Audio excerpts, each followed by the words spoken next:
When we're restoring paintings, we treat each individual object as unique, and the treatment that we undertake has to be unique to deal with that. This particular painting came into the studio. It was in pretty poor condition, with a heavily discoloured and dirty varnish layer. This amazing group portrait was painted in around 1682 by an artist called Jacob Huysmans.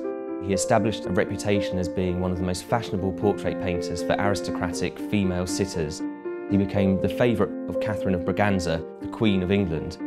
The painting depicts three sisters, Jemima, Elisabeth and Airmine, who were all daughters of Thomas Crewe, 2nd Baron Crewe of Stene Park in Northamptonshire. Later in her life, Jemima lived at Wrest Park.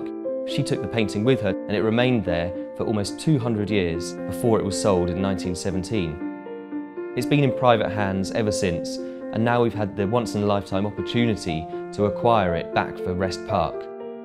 When a painting comes into the studio, the first thing that we have to do is have a really close look at it. We use lots of different forms of light, and all of these different pieces of information come together to provide us with the answers to any questions we have. There are several areas that we were quite concerned about.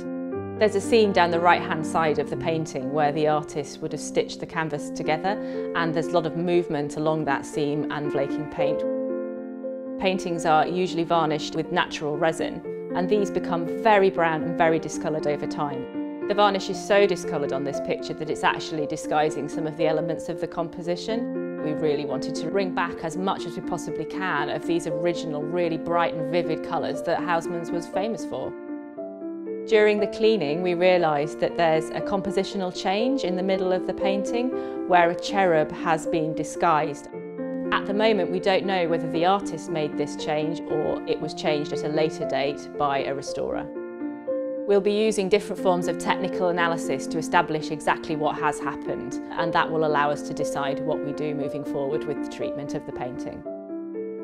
The restoration of this painting will take around 300 hours. The painting arrived in the summer and we'll hopefully get it back into the house at Wrest Park in the new year. The painting is really important in terms of the history of Wrest Park, where not much of the original collection survives. So being able to bring this painting back to its ancestral home and show it to the public once more in the place that it spent so much of its lifetime is very special.